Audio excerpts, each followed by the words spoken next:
So we're going to move on to our next speaker.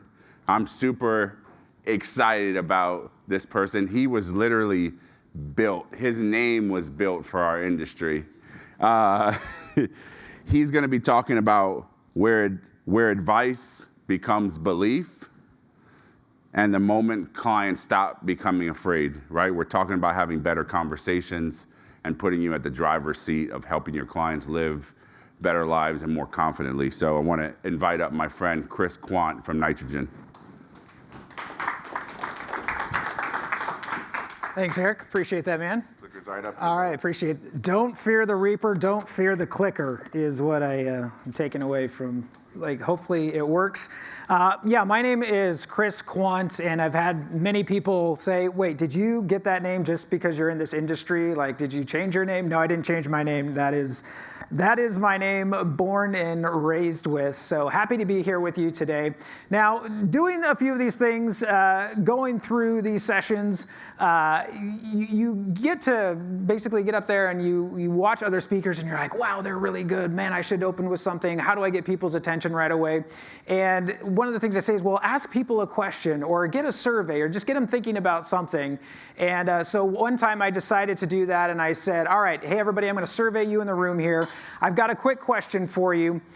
Does pineapple belong on pizza, yes or no? And one of the people in the room said, well, he decided to choose violence today is what he decided to choose. So I am not going to make you answer that question. I'm not going to show, hey, a raise of hands, does pineapple belong on pizza or not? Those online and in the room here. Just think about it and let me know.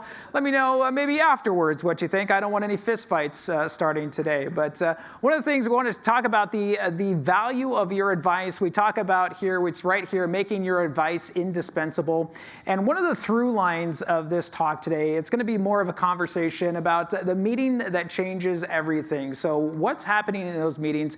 How are we making our advice visible and clear to our clients? How are we translating to that, what you know in your head and what you have there, and then having that clients just get it and understand it and see it. So for myself, I had a chance to meet up with a buddy of mine last night. I missed the dinner last night, but a childhood friend lives here in Austin, and he and I went out, and we actually went out for pizza. This wasn't planned.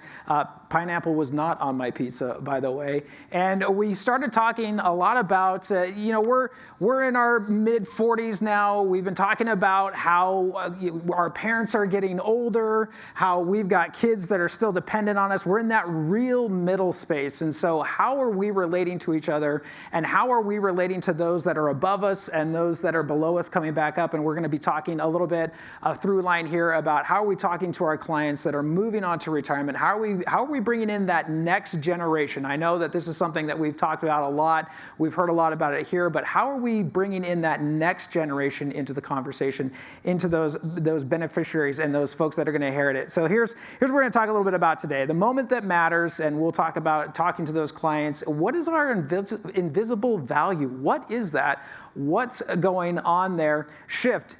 What is happening with AI now? I know AI is not new to the chat, but how is AI now not just doing things, but doing things on our behalf? And what are we thinking about that here at Nitrogen? We'll talk about the tax conversation. A lot of conversations about taxes here and how do we optimize strategy in tax. And one of the things here at Nitrogen, we are entering the chat into that and how advisors can start showing the value of your advice when it comes to those tax conversations, the legacy conversation. And if we've got some time, we'll do a little bit of Q&A. We probably won't go the whole 50 minutes here, so we'll probably have a little bit of time here at the end. But as we want to talk about the moment that matters, so as we're settling in here, one of the things that I want you to think back in is think about your probably, for some of you, long history of meetings with clients. And perhaps, I know, just as human nature, probably the negatives are the ones that are going to stand out, like, oh my gosh, that client, that went sideways so fast, I don't even know how we got there. But I want you here in the room and online, if you're watching, to think about a meeting with a client and think about maybe it was your best meeting ever, or maybe it was one of those meetings that went sideways. And you look around all of a sudden like, I don't know how we got here.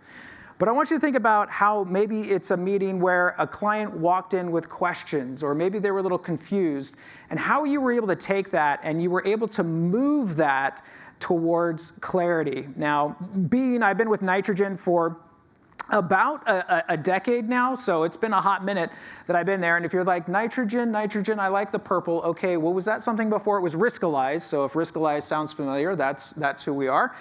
Different names, same heart, same people. I've been there, again, for over a decade now.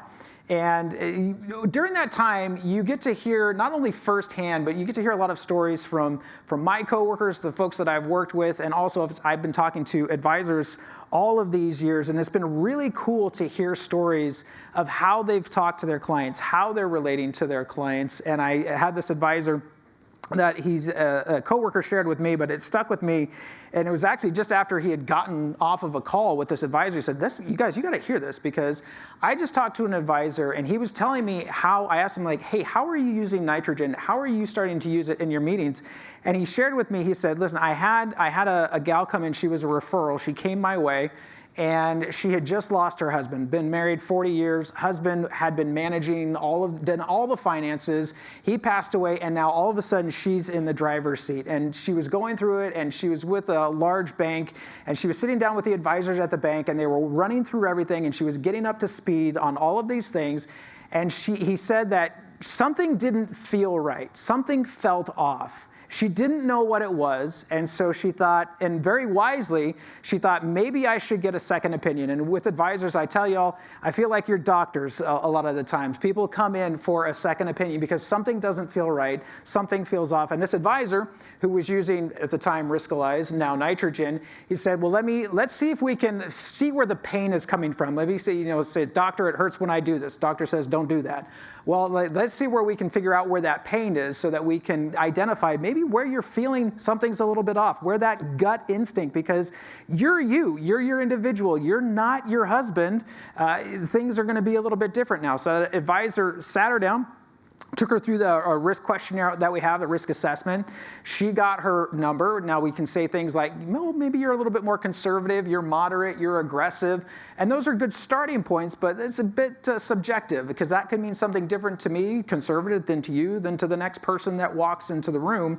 So how are we helping them pinpoint exactly where you're at? So she went through there, got her risk number, and the advisor said, well, I'm going to get all of your underlying holdings. I'm going to get your portfolio. I'm going to put it here inside of Nitrogen. I'm going to get a risk number for there. And we got that number. We got your number. Now I'm looking at how you're invested right here. And actually, there is a gap there. So what you were feeling was correct. You were justified in feeling that something was off, something was a little bit missing. And so between just having those two numbers, had a referral here, got her personal risk number, got the number of her portfolio, he said that was the ACAT4 moment. That was the time when she said, okay, that's it. You convinced me with what I have right now that is what I need to get all the information to say, like, you have my best interest in mind. You are actually looking, and you're giving me something that I haven't seen before. So I'm able to see this advice, and I'm able to picture where this gap is of what's missing and what I need to do to go forward. And I've heard that story a lot of times with that ACAT4 moment where they just said, okay, yep, I see it. You don't need to tell me much more than that. And that's what I need to go forward. So maybe those are moments in the meeting that matters, something like that. So one of the things that for a lot of the folks in the room here is thinking about when those clients, they went from maybe confusion to clarity as they're going through. And I want you to think of that as you're going through that, you guys are here giving good advice. It probably isn't a problem for you. Like, you're here, you're doing the work, but you're here to find out. You're here to seek out new information. You're here to seek out new life and new civilizations, to boldly go. Just seeing if you guys are paying attention. So the 2 o'clock doldrums, like, is he quoting Star Trek right now? I think he is. I think that's Star Trek. No. So you guys are here. You guys are A players. You wouldn't be here in the room and online if you weren't A players, if you weren't delivering that good advice. But how are we bringing those clients, again, from that confusion to that clarity? How are we showcasing that value of that advice? So as we start to think about that, there we go. So I want you to think about what happens in that meeting that earns the client's trust and keeps it. Because that advisor, like, the technology was cool, it helped him show something, But technology, okay, it's cool. But what he was able to do with the technology, what he was able to use it for, to say, hey, listen, here's a valid second opinion. Here's some valid data that you can take and use that in your benefit. Use that technology to, again, earn that client's trust, to build that trust, to close that gap. That has value. So let's talk about value. Talking about invisible value. Now, in our industry, I think some of the best advisors in our industry are doing more for their clients than their clients will ever fully know. I'm going to say that. I'd say the top performing and the best advisors in our industry are doing more for their clients than their clients will ever fully realize. Let's just think about that. Now, that may sound like a compliment, but that's actually a problem. The problem is if your clients can't see the value of your advice, if they can't understand it, if they can't believe it, if they can't feel it, if they can't explain it to their spouse, to their kids, to their golf buddy who inevitably has a guy or a gal that probably has some secret magic elixir potion, then they're going to be missing. They're going to be missing the value of your advice. And so one of the things we like to say is like, hey, let's show that the very core, the very DNA of nitrogen and Riskalyze was to bring that invisible value and make it value, because if that value is invisible, it doesn't retain those clients, because again, well, I've got somebody over here and they can sure show you the way. It doesn't lead to those referrals. We've been having a lot of conversations. Armando, we were talking a little bit about getting referrals today and have some great questions of like, how am I getting out there? How am I getting my name out there? How am I creating that value so that people come and say, oh my gosh, Armando, you are doing amazing work. I got like somebody that needs to talk to you. I want you to do for them what you're doing for me. So how are we making that advice visible for them? And then certainly for the next generation, if they're not seeing the value of your advice, it's certainly most likely not passing on to that next generation, and that wealth is going out of your practice. So some examples of where those gaps might live. It could be in that tax knowledge gap. So we see, I love Stephen Jarvis here. I had a chance to do some webinars with him. It's so cool, all the stuff that he brought. And one of the things he's saying is like, hey, get a 1040 or get that tax information from your clients, and let's start working that. Let's start getting some reps on that. And that's one of the things that we're recognizing at Nitrogen is like, that's where there could be a gap where as the advisor, you see the connections. You're probably sitting across the table, across the desk, across the computer screen from a client, and you see those. You can connect the dots. You can see where this is going, but taking that information out of your brain and being able to translate it to that client or to that prospect so that they can see that as well, and they can see that value of that advice that you have. Maybe there's a gap that's missing there. Or there's that transition conversation where we know that the portfolio is here. Chad and I were talking a little bit earlier about that, and how we have some clients that came in. We got this book of business that came in, and the other advisor was potentially chasing returns, and that actually doesn't necessarily fit where the client is at. And maybe they think it does, but you as the advisor, you as the one that is taking the whole picture into the conversation. I like how Eric kicked all of this off, and he said, are you advisor 1, 2, 3, or 4? What are you doing? Are you just specializing in a certain thing, or as you are advisor 4, working to open up, at least having those conversations with your clients? So we're addressing those things. So we're bringing those things up. That is very, very valuable. So having that tax knowledge and closing that gap, having that transition, say I can see where they're going and where they need to get to, especially from like a risk perspective and from that profile. Yeah, maybe we need to de-risk this a little bit, and maybe we're not getting the returns, but also we're going to bring some more stability to you. And all the client is seeing is like, oh, this is going to cost me something. I might lose something here. Wait, you're lowering this? Am I not getting the returns? You have all of that there, but how do you help them see that? How do you help them explain that and buy into that and keep going with you in that journey, in that process? And then next one is, and again, this is a big one. This is the advantage of speaking later on, is you hear numbers, you're like, oh wait, that puts a number to what I want to talk about. With this great transfer of wealth. I mean, we've been hearing probably ad nauseum about that, but 46, I didn't know it was that big of a number, $46 trillion. So that gap in like, where are we bringing in that next generation in there as that reshapes the industry? I want to read this here because I don't want to get it wrong.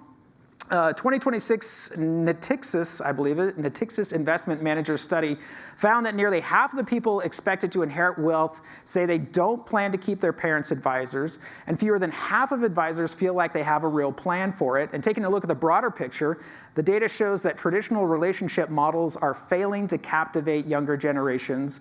According to reports on the study by platforms like Barron's and Investment News, younger inheritors are actively looking for advisors who support different asset classes, such as private markets and digital assets, and offer digital-first interactions. So again, why are we here? Why are we seeking out this information? Why are we seeking to up our game to get stuff like this so that we can move forward? Because having those conversations, bringing that next generation in, listen, these are smart people. I'm the parent of a couple of Gen Zers, and these people are quick, and they are smart, and they move fast. So as those Xers and Zennials and Millennials, and even now those Gen Zs are coming up in here, and they're being in the conversation. Like these are folks that are raised on the internet. These are folks that have that digital interaction. These are folks that are thinking different and outside the traditional model. So how are we thinking about how to have those next conversations? Because typically, if we're not doing that, if we're not doing that now, they're going to switch that conversation. That relationship with them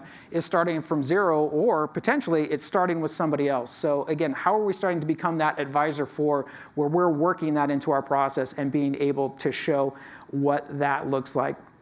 So it's here, it's happening. We were on an all hands meeting. Let's just keep this between you and me and the ones in the room here, and I guess online. But I was in an all hands meeting, and this where we, about once a quarter as a company, it's the most expensive meeting in the company, where everybody basically gets all together and online, and we're kind of getting synced and aligned.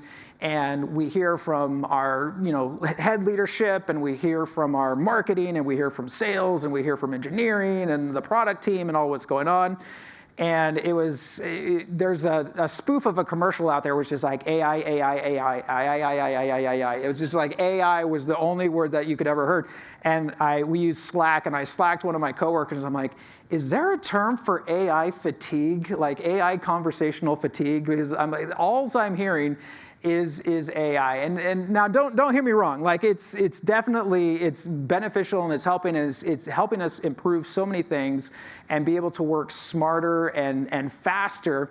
But I don't want us to lose the human connection. So I'll come back to that. But I do want you to know, especially from a nitrogen perspective, what are we thinking about this? How are we thinking about this? At dinner with my friend last night, he's like, what do you do again?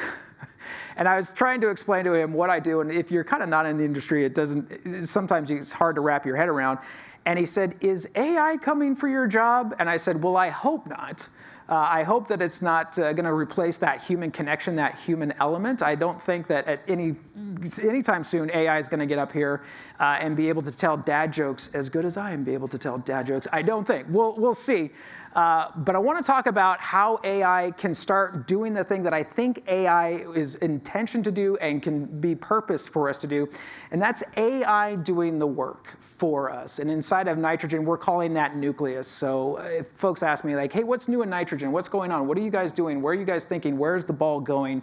Nucleus, I like to think, it's a brain with hands. So that's how we're working AI into nitrogen. Nucleus being that thing that goes out there, and it's not just summarizing, it's not just creating bullet list points, and it's not just giving you just a quick, here's the things and we can move on with our life. It's actually doing work on behalf of the advisor. So going in there and doing the work with the advisor in full control every step of the way. So again, it's great to give us all those notes, but then how is it going in there and doing things? We even had some great suggestions today of like, hey, if I tell it to go in there and do this, can it help me modify this holding? Can it help me create this portfolio? What is it doing for me to make sure that I am maximizing my time? And case in point, I was talking to an advisor.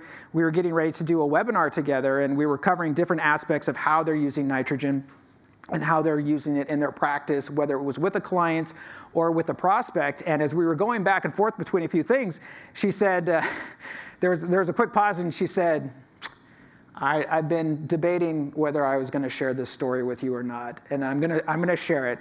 And anyway, it might look like I have a little bit of egg on my face, but actually it's in praise of what you guys built, the statement capture aspect of it. She said, I was on a Zoom meeting and I was on time, and on time meant being a few minutes early. And all of a sudden, as I'm going through my notes of what I wanted to cover with this client in the meeting, I realized I hadn't uploaded their statement. I had their statement, I had the PDF, and I didn't get it ready to go because I wanted to go over their portfolio as one of our talking points inside of the meeting. So she said, I dragged and dropped it. I had the statement capture. It took in there, and something that I would have had to done by hand before, just one line at a time. She's like, it got in there, it got it, I reviewed it, and it was ready to go by the time the client came in and joined the meeting. And she's like, so it feels like it was got away with that one. And it's not that she was necessarily unprepared. She was prepared. It's just sometimes we're human and we forget there's something that happened on the checklist. So what it was doing, it was coming in and it was assisting her. Think of it like an assistant, like somebody who's always there, ready to go. I know this is not the first time you've heard that analogy when it comes to AI. But it was ready to go. She double-checked the work, and she was now walked in prepared and had all of the tools that she needed to then use and facilitate that meeting. Again, help showcase the value of her advice. She said, and I quote, "It saved my butt that day." And so I said, "Can I take that? Can I share that?" And she said, "Yeah, you can share that." And we did that on that webinar as well. So it's those tools that are helping you get across the finish line and be prepared for those client meetings. And where are we building towards? So when I'm on calls with advisors one-on-one, or if we're doing webinars, again, where are you guys going to? Where is the ball moving to? And when it comes to AI, again, we want to mention there that AI, it's doing the work. It's acting on behalf of the advisor. Again, it's not summarizing or suggesting, taking actions. What are some of the things that it's going to do? We talked about it. It can scan that statement. It can create that portfolio.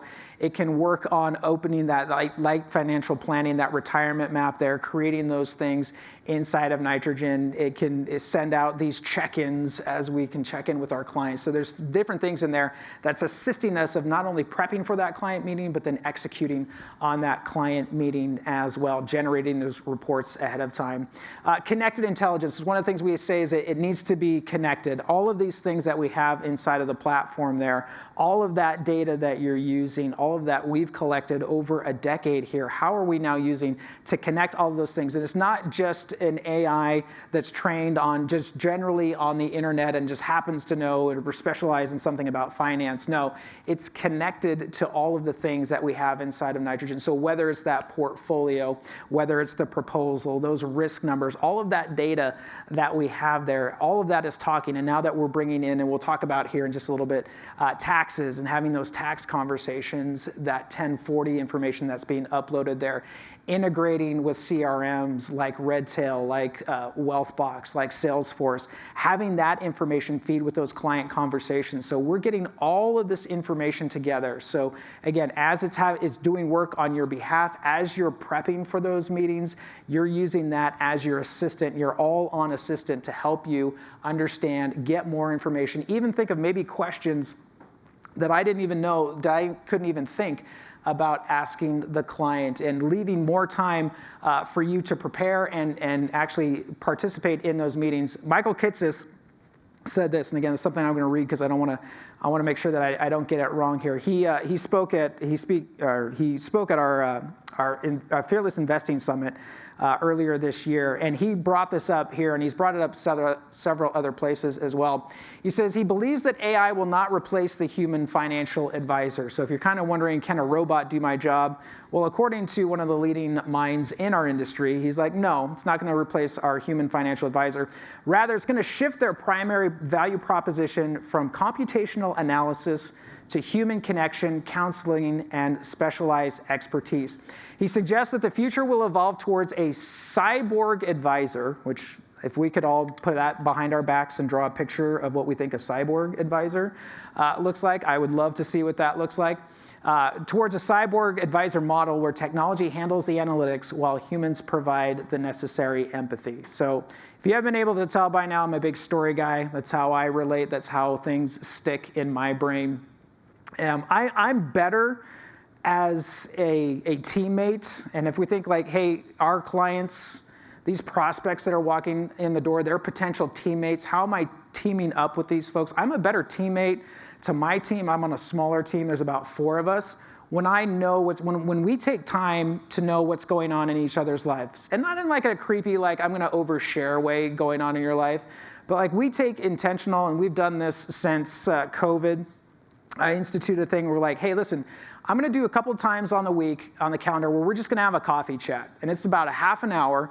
And we sit there, and it could be about work. If there's some work questions that you need to go through, we can talk about that. But also, like, hey, what's going on? What are you guys doing this weekend? What's going on with the kids? So the fact that now I know with my coworkers, when we're together, when we're collaborating on something, when we're getting ready to do a presentation together, there's a deeper level of connection. There's a deeper level of like, hey, I trust you, you trust me, and that building that trust and that value there. I know your kids' names, I know your pet names, and that translates. I was talking to Eric and the team, and Chad. We were talking about how their team, like, listen, we just get along. We just do.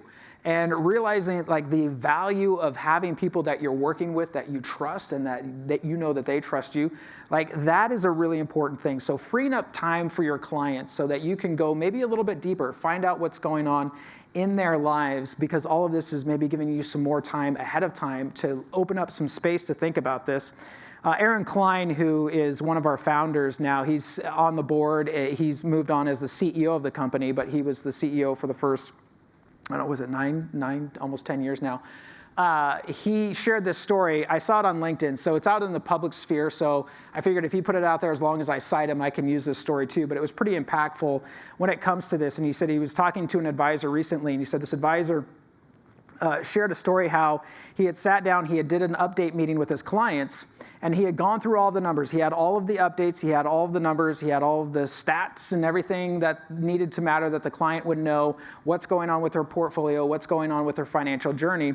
He failed a little bit, and he found this out later, to actually ask the client what was going on in their lives and why that advice that he brought, not that it was the wrong advice, not that it was bad advice, it was the right advice, it was the right thing, but it didn't open up the personal side of the conversation because he was interested in ticking those boxes, which were good.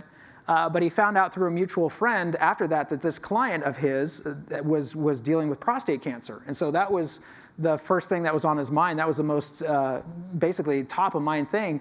And he said, I had the meeting, but I didn't have the meeting because I didn't take time to actually dive into that personal part of the conversation and just say, hey, what's worrying you? What's top of your mind? So if I could encourage us now as we're thinking about how we're walking through our meetings with clients, if we're not taking time to have, and I know that you do, but I want to put this as a reminder, if we're not taking the time to ask those questions, to free up some space inside of those meetings to say, hey, what's important to you right now? What's going on? What's top of your mind?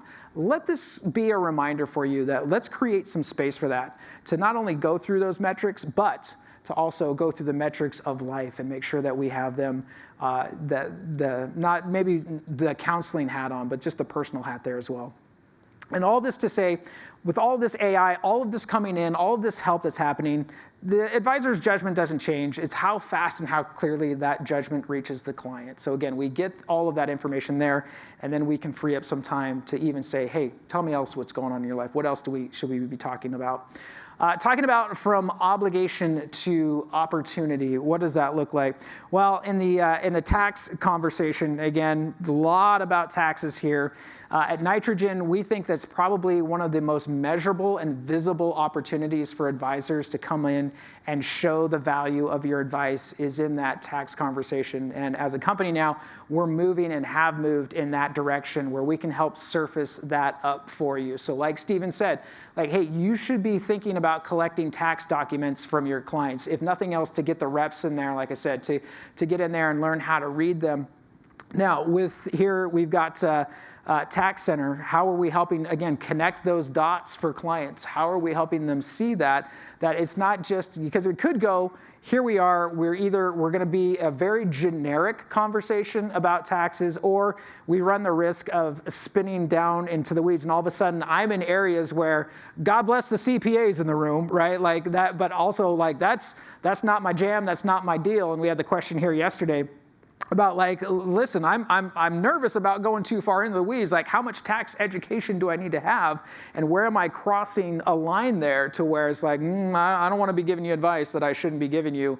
Where do I need to do that and kick that off? And here's where we say, again, in nitrogen, how are we coming alongside the advisor to help them showcase that and show the client in a way that they'll understand, in a way that is just like, aha, I get it. Because one of the things that I've loved about being part of Riskalyze and now Nitrogen, in the very DNA from the very beginning, it has been this idea that, listen, we want to make this visual. I want to make it so that the clients can just sit down and very complex things that could be like, listen, you're not going to use this in your everyday life, Mr. and Mrs. Client, Mr. and Mrs. Prospect, who are coming in here. But as the advisor, I can take these concepts, I can take this data, and I can surface this up in a way to you that is easily understandable, that makes sense. There's a lot of numbers happening, but I want to give you the framework to understand where we can make sure that through this entire journey, you not only know where you are, where your personal comfort zone is, but where that translates into your portfolio and where we're going to go with that, whether it comes to light financial planning or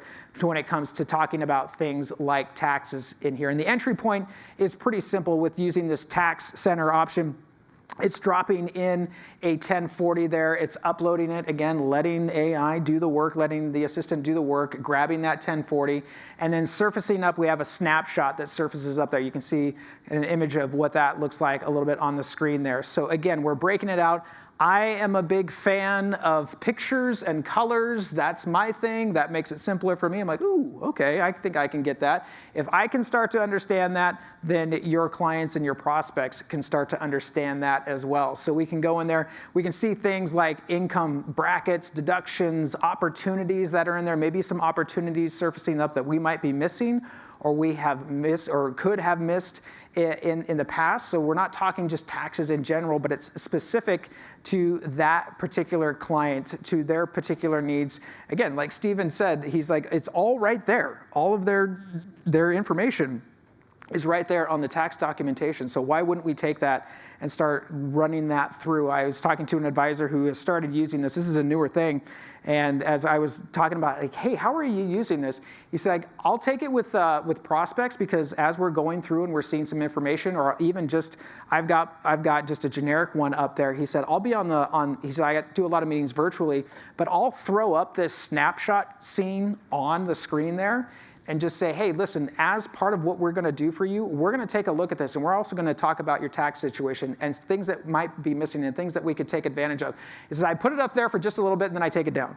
I give them just a little bit of like, hey, here's the things, here's what you can see, here's what we're going to do for you, and then I take it down so that then we can continue to have that conversation and then move them towards all of our overall value. So it's like, I've got proof in the pudding here. Now, you're not going to get the whole thing for free, but this is just an example of what we could do for you. So again, it's taking it from generic to being very specific with that client and with that prospect. So again, that conversation shifting to not what we could do someday, but this is something that we could do right now with this information that we have right here for you. So again, here, not that we're looking to be a CPA. Again, God bless the CPAs in the room. But it could be, again, looking at that advisor for the one who's having that conversation first. Because again, what if they're like, well, there's an advisor down the street that's willing to have that conversation with me. So how can I bring that up and have it be a part of it? Not only with that snapshot, but there's also insights there. So there's an insights tab where it's using AI to go and look at all of that 1040 and then say, hey, here's some insights on all these different facets here about Medi-Cal and Medicare and IRMA and all that good stuff, all that stuff that you tax folks will know and that you advisors will probably know and want a little bit more insights in, that I can talk to that and have those talking points with the client. So it's not just leaving you high and dry, but like, hey, here, you might want to bring up this as well. And then finally, this is probably the last thing here, talking about the catalyst moment that outlasts you. And I want to come back to that legacy conversation, because again, how are we giving that next generation that on-ramp into our advice, to seeing the value of our advice, of staying with us as we continue to help their family build that wealth, to have that generational wealth. It's been very cool. I feel like I'm in a master class these last 2 days, learning about these different strategies, learning about these different things. And that's all really great. And we have these clients that have spent a lifetime building up all of this wealth, building up all of this net worth, building up all of the things. But when it comes to now passing it on to the next generation, again, having those conversations, it could be hard to go into those conversations with the kids, with the beneficiaries. It's how do we start, not just start from zero there, or is it even already starting with another advisor? But how can we start to work in those legacy conversations? And that's where we like to say, like, hey, we want to help advisors, again, be able to show and picture that. And one of the ways that we can do that is using this thing that we're calling now called, so this is, if you're looking for what the shiniest new object inside of Nitrogen is, it's called Legacy Center here. So basically showing a client what they've built over their lifetime, whether it's that portfolio. We already have that portfolio information in there. Now we can start building in, we can put in the insurance. So do they have life insurance? What insurance do we have in there that we can show what that's gonna look like? Eric said, hey, what's on the roadmap? What's some stuff that's coming down the line here?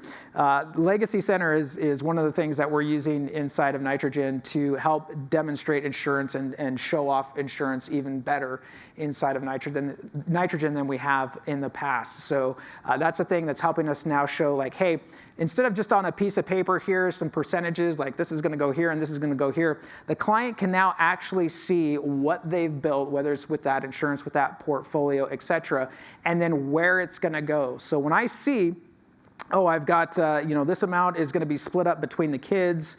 This percentage is going here. We're designating this percentage here. I've got this percentage that's going over to a charity over here. Okay, fantastic. I've got an idea of that. And when I see, oh my gosh, my kids are about to inherit this percentage, this dollar amount that's going to be going good, hopefully going really good for them.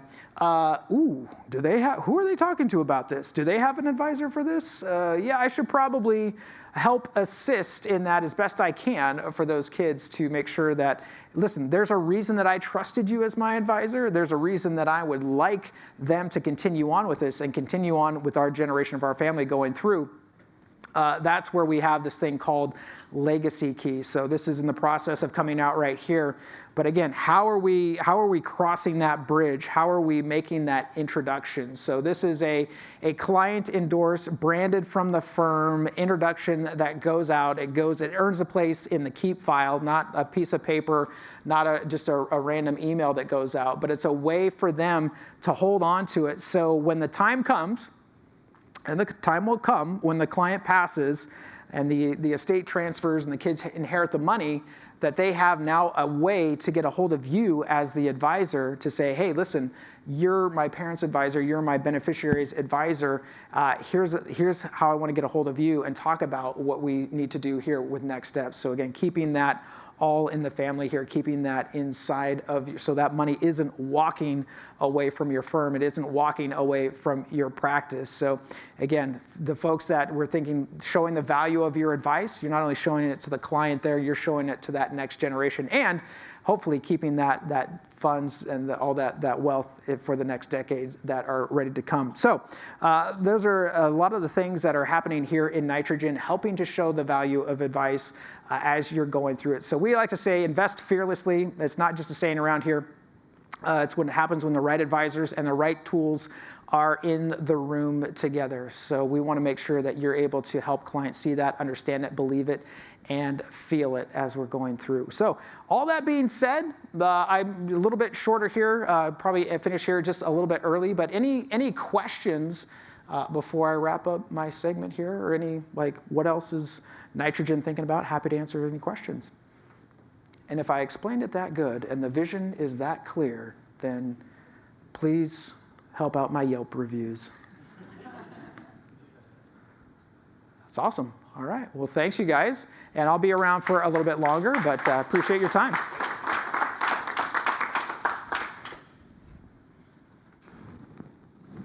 Thank you, Chris.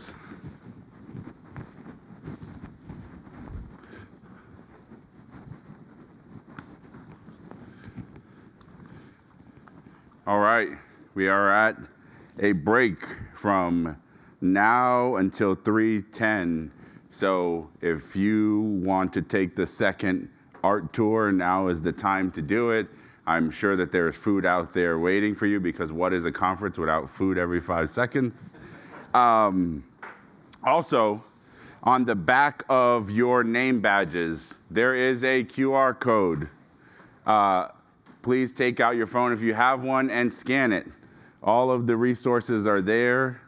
Our next conference that will be on October 27th and 28th is live, and we are offering a 40% discount until the end of August if you want to sign up. So those are for those of you watching and those of you in the room. So that'll be going out in an email afterwards, but we just wanted to make you aware of that. Also, continuing education. Please find Lori, my associate here. She has it. Make sure that you sign up. Might as well get your CE if you are a CFP. Thank you.